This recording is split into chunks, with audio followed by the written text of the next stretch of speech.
Lumaki po siya, tapos dumudugo. Takot po yung mister ko, kaya po nag-decide po kami mag-asawa na magpa-check up po sa Batangas. Hanggang nakalima po akong biopsy no, na yun po yung pang-anim na biopsy. Doon po lumabas yung stage 3B breast cancer. Talaga po pag kinikimo, talaga ang pakiramdam ko po nung mga panahon na yon, talagang hopeless po na parang gusto ko na rin minsan bumitaw at nahihirapan na ako, nahihirapan na rin yung mister ko, yung gastos ko.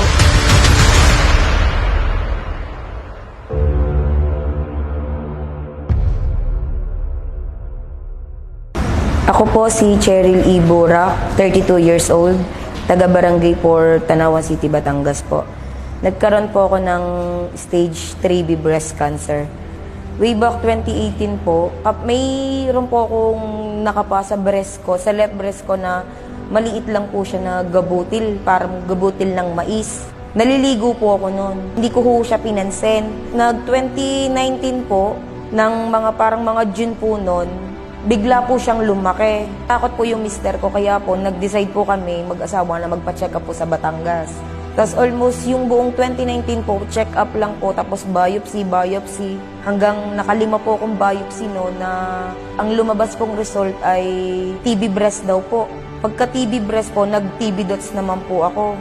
Tapos para kung nag-trigger pa, pag inom ko po ng TB dots na yun, nag-trigger po yung sugat. Lumaki po siya, tapos dumudugo. Tapos ng 2019 po, ng November at December po, na-confine po ako. Nang bumaba po ang hemoglobin ko. Tapos by December ho, yun po yung pang-anim na biopsy. Doon po lumabas yung stage 3B breast cancer. By 2021 na po, nag-start na po ako ng chemo po. Gastos ho talagang nakakapaiyak ho ang, syempre ho, pabalik-balik ho kami. Sa isang linggo, minsan 3 beses ho kami nasa Batangas na biyahe lang po kami mag-asawa.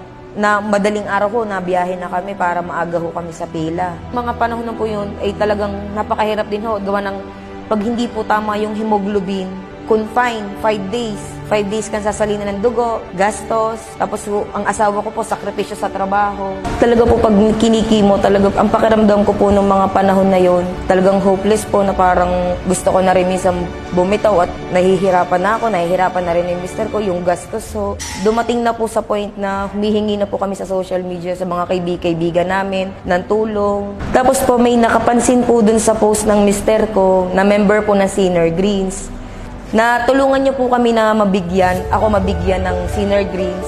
Nag-take po ako ng 2 ng gabi, tapos 2 ng umaga. Pag katanghalian po, yung paghapo ng mukha ko nawala.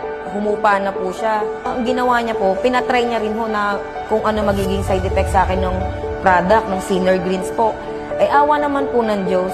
Almost 1 month and a half yata po, napansin ko ho talaga yung pagdurugo niya, tumigil, kung tutusin, tumigil po. Ano po siya, yung sugat niya po dati na nabuka, ngayon ho nagsasara na po.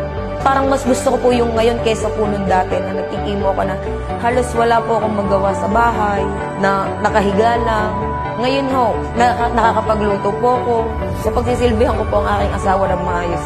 Laking pasasalamat ko rin ho sa Sinner Greens kasi never po ako nakaramdam ng pagod, ng sakit ng katawan. Pero nabigyan ulit ako ng another life, tapos gusto ko ituloy yung mga pangarap namin. Kahit hindi na ho kami yung magkaanak ng aking asawa. Basta ho kami masaya at mas malusog, wala akong sakit. Kasi po, pakiramdam ko sa pag-inom ko po ng Sinner Greens, sa totoo lang, ibang-iba po.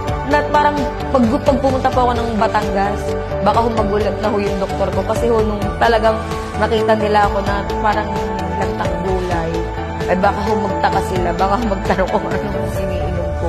Malaking pasasalamat ko po sa Sinner Greens.